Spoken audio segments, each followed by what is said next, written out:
So you may be asking, how can I start to practice building these conditions wherever I live? And I think the entryway are good questions. At global conferences like this, we have a unique opportunity to practice with diverse pieces of ecosystems. Since I practice what I preach, I decided to pull out some questions that we are wrestling with, and we can think about them together. Use them as entryways in the hallways. Use them to start some hard or maybe just more interesting conversations while you are here.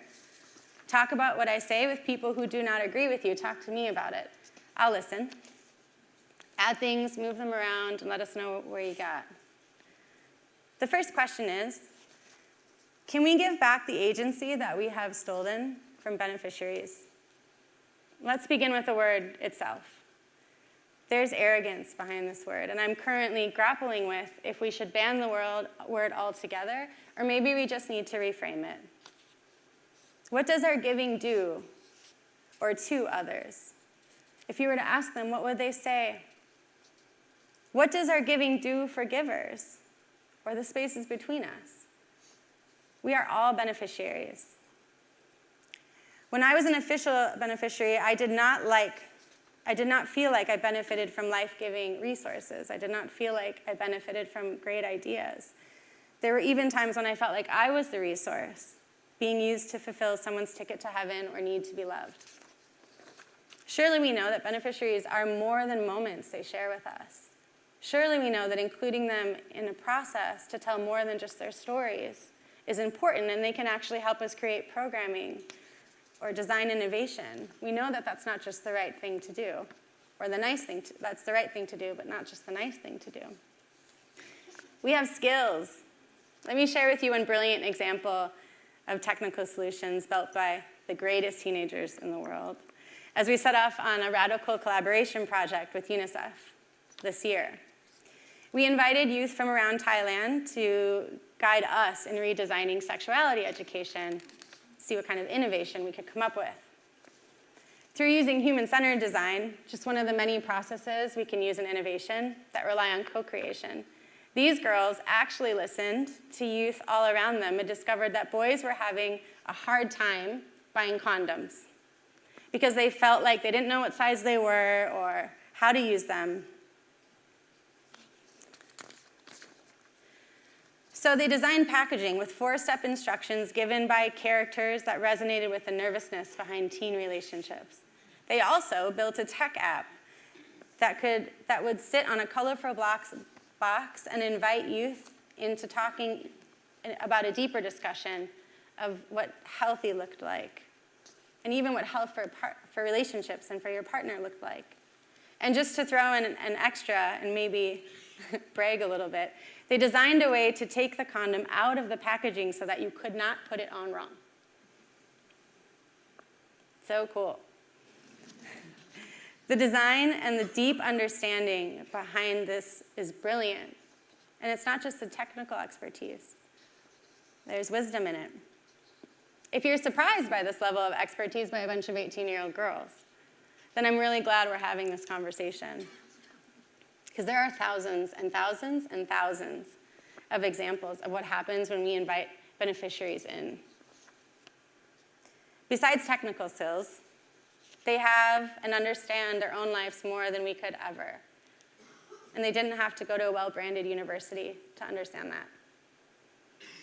I can prove that too. For example, on the sexuality education project, when we really listened to them, we discovered that the key was to switch who we're teaching it to. When we listened, we found out that over 70% of youth in Thailand wanted to learn about sex and sexuality from their parents because they trusted them, and not from their awkward math teacher. Now suddenly, instead of insisting upon some tech solution, we were able to just look at a way to switch the curriculum to parents. And it turns out they didn't know a lot about sex and sexuality anyway. Maybe that's the reason why they were not teaching it. I don't know yet, but my guess is that bringing that conversation in the home will increase communication and better relationships in families. And maybe parents too will start having safer and better sex. Now that's social innovation. The next question is, how do we shift from putting so much importance on money? I get it, money is important, especially in disaster situations. And I would even say that school fees save lives and offer new ones to be built. However, the material things I was given when I was in care made me feel more invisible. From the teddy bears that were handed to me as I slammed closed doors, to the diaries that were given to me to write in, with no one to ever talk about what I wrote. These things did not replace connection or being safe or feeling loved in 8 years. What's worse is those material things made adults feel just good enough so they wouldn't create the changes that only they could. So how might we throw money at cultivating people and building spaces between us? Because that's the system too. So the question 3, if an all-powerful genie comes tomorrow and says, fundraising must end, then what? A friend at UNDP recently told me that funding cuts happening as a result of the current elected president of the United States, or the hurricane, said that those funding cuts were the best things that ever happened to his team. Taking the money away, he said, created the conditions for them to be more honest about what they were funding and to start sharing so that life-giving programs don't get dropped and to drop pet projects that are sticking around for tradition's sake or someone's power play. It shoved his department into experimenting faster. It increased the competition that we all know already exists, but in a healthier way now, forcing impact to drive decisions instead of egos and logos. For the programs that were cut, it forced NGOs to start to come together on the side of business and learn a thing or two about making smarter decisions and using effectiveness in office spaces. So why are we choosing the scarcity mindset? Instead, can we choose to learn how to redesign the allocation of resources or look in other places or think about all the other things that have value? Could it be possible that taking money as the driver for change off the table might be the most important, beautiful constraint we could ever grapple with? Fourth question, can we shift from being machines to motivated yet balanced humans? I am worried about how stressed out we all are, and I really mean this for myself as well. Decisions come from 1 or 2 people. Collaboration is not allowed. Communication is low and tense in our workplaces, and we are working endless hours on tasks that make us feel isolated. We are sucking the marrow or the life out of doing this work in our organizations. And I feel like it's in the organizations you all work in where the best people are. You all have brains, but you also have hearts, and we need a lot more than just brains right now to fix things. So I wonder, how do we unlock the potential that is just sitting in our organizations to liberate everyone? Leaders, please share responsibility and risk. Your internal culture has a direct impact on your external impact. And there is no such thing as no impact. So what is our responsibility? 5th question. What is our responsibility to the hard stories that we need to hear? The moments that we share in our stories, or beneficiaries share, are strong reminders. We need to see them. They show us what is still not working. They should be slaps in the face, but I think maybe we have slapped people around a bit too much, with recent studies showing these trends of empathy fatigue. Someone told me when I was writing this speech that sometimes in this sector, stories of suffering are literally called good content.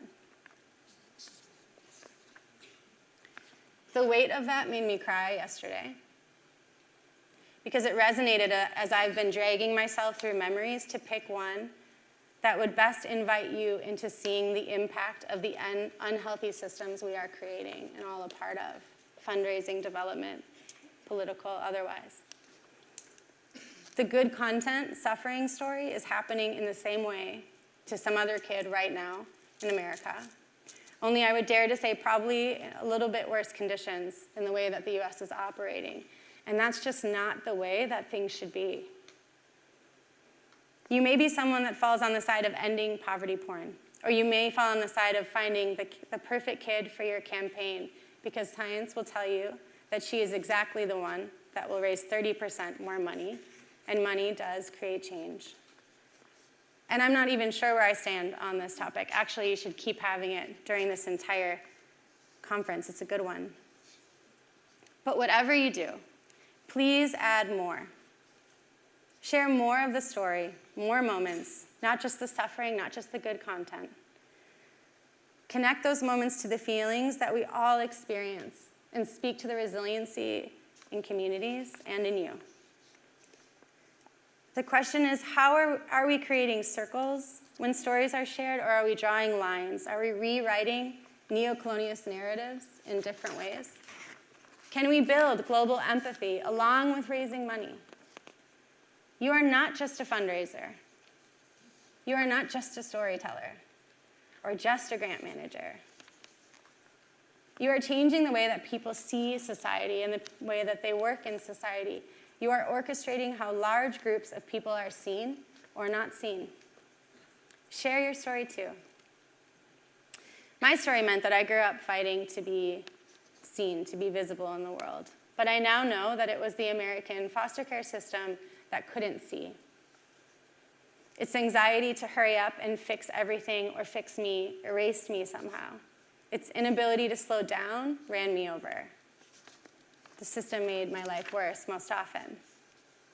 But now it's time to unweave and tug on the most tightly wound threads. It will be hard and it will take time. I can't let anybody in this room out of that. But we're the ones who built it, and we're the ones who are continuing to sustain it. It will also be the most important work we will ever do, and it doesn't require us to run faster or drive forward agendas, but rather to slow down and take a deep breath together. As my naive optimism, sadly and slowly, wears off, I know I can't do this work alone. What makes me profoundly sad is sometimes I feel like I'm still yelling at the world, "Where are you?" Sometimes I think about how I might push everyone who exists in the entire planet into having an experience of suffering at one time, in hopes that that may finally give us a sense of urgency that sits in our guts and will push us to crack and master the practice of collaboration. But in writing this speech, I have realized that that global experience is already happening right now, if we look. We are abandoning each other in our daily actions, in our inability to communicate or allow more people to contribute. When we don't listen, and don't allow space for people to share, that's abandoning. If we can see that, I know it will shove us beyond questions and into the action that needs to happen soon after you ask. Together we can is something I believe in every bone in my body. In fact, it's a mantra at our company, together or not at all. But the vital reality is, if we do not do this together, we will not do anything. We will not change much. And collaboration is more than just hard. There's so much joy there. This is a picture from Thailand and a project we did with farmers. Find joy. Go find joy. And in the unweaving, notice the abundant resources and power that we hold. And when we are finally ready to reweave those threads into healthy systems, I know that we'll have more voices at the table than ever before. Thank you.